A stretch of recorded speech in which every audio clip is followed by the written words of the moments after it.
केंद्रीय मंत्री गिरिराज सिंह ने आरएसएस के 100 वर्ष पूरे होने पर कहा कि ये संस्था पूरे विश्व में रचनात्मक काम करती है और संस्कृति का कार्य करती है। उन्होंने राहुल गांधी पर तंज कसते हुए कहा कि 7 जन्म लेने पर भी राहुल गांधी संघ के स्वयंसेवक नहीं बन सकते। बेगूसराय में पत्रकारों से बात करते हुए गिरिराज सिंह ने कहा कि 7 जन्म लगेगा राहुल गांधी को संघ का स्वयंसेवक बनने में। संघ के स्वयंसेवक राहुल गांधी जैसे लोग नहीं बन सकते हैं जो भारत को गाली देते हैं। राष्ट्रीय स्वयंसेवक संघ का भी 100वां वर्ष पूर रहा है, जो पूरे दुनिया में एक ऐसी संस्था जो संस्था रचनात्मक काम करे, सांस्कृतिक काम करे, 100 वर्ष पूरा किया।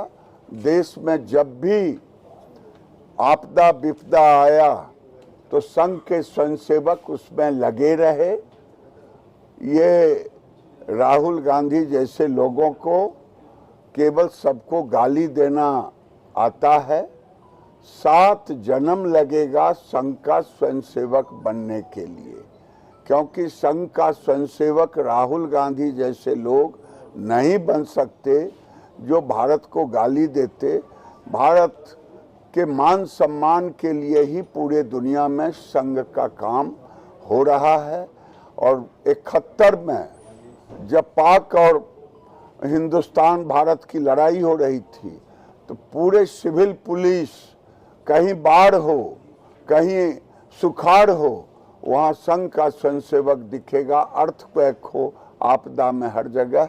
मैं इसलिए 100वां वर्ष पूरने पर देशवासी को संघ के ओर से संघ को सबको बधाई देता हूँ। तो पार्टी के नेता राहुल गांधी हों, अर्बन नक्सल की तरह व्यवहार करें तो स्वाभाविक है कांग्रेस के लोग भी इसी तरह की बात करें। वहीं कांग्रेस नेता द्वारा आरएसएस को आतंकी संगठन बताए जाने और कांग्रेस के वरिष्ठ नेता पी चिदम्बरम पर गिरिराज सिंह ने कहा कि जिस पार्टी के नेता राहुल गांधी हो जो अर्बन नक्सल की तरह व्यवहार करते हैं तो स्वाभाविक है कि कांग्रेस के लोग भी इसी तरह की बात करेंगे। पी चिदम्बरम साहब ने जो बयान दिया है वो बहुत लेट से दिया है। एक कहावत है, हुजूर आते आते बहुत देर कर दी।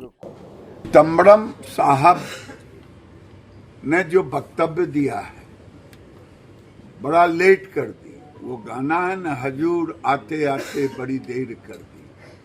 काश उस समय उन्होंने कहा है कि भारत की मनमोहन सिंह की सरकार कमजोर सरकार थी, इच्छा शक्ति नहीं था। और वो इच्छा शक्ति इसलिए नहीं था कि पाकिस्तान को कांग्रेस वोट का टूल मानता है, और केवल वोट का, इसीलिए शाहबानो केस में भी घुटने टेका था। मुझे समझ में नहीं आता है देश बड़ा है कि पार्टी बड़ी है कि वोट बड़ा है। एक अल्पमत की सरकार नहीं थी, लेकिन इच्छा शक्ति कमजोर थी, इच्छा शक्ति नहीं था। अगर उस समय नरेंद्र मोदी की सरकार होती तो आज पाकिस्तान के ऊपर जो कार्रवाई की गई आतंकी संगठन के ऊपर मोदी जी ने की ऑपरेशन सिंदूर के तहत, शायद उसी समय कार्रवाई मोदी जी अगर प्रधानमंत्री होते उसी समय कार्रवाई करते तो ऑपरेशन सिंदूर करने की जरूरत थी। दादा, एक आपने सोशल मीडिया पर आई लव मोहब्बत लिखे, उसका क्या मतलब था? यार लगता है आपने देखा नहीं। उसका मतलब यही है, ये भारत है, ऊपर में लिखा हुआ है जय सनातन जय महादेव। भारत की पहचान सनातन से है, सनातन ही रहेगा। जिसको इच्छा हो अंग्रेजी में बोले, चाइनीज में बोले, उर्दू में बोले, पाकिस्तानी में बोले, जिस भाषा में बोलना हो उस भाषा में बोले, लेकिन सनातन के बगैर भारत की पहचान नहीं है। जो अभी आई लव यू कह रहे हैं उनका भी डीएनए इसी सनातन से। वहीं सोशल मीडिया पर आई लव मोहम्मद लिखे जाने को लेकर गिरिराज सिंह ने कहा कि आई लव मोहम्मद हम लगाए, उसमें हमने लिखा था कि जय सनातन जय महादेव। भारत की पहचान सनातन से है और सनातन ही रहेगी। जिसको इच्छा हो वो अंग्रेजी में बोले, चाइनीज में बोले, उर्दू में बोले, पाकिस्तानी में बोले, जिस भाषा में बोलना है बोले, लेकिन सनातन के बगैर भारत की पहचान नहीं है।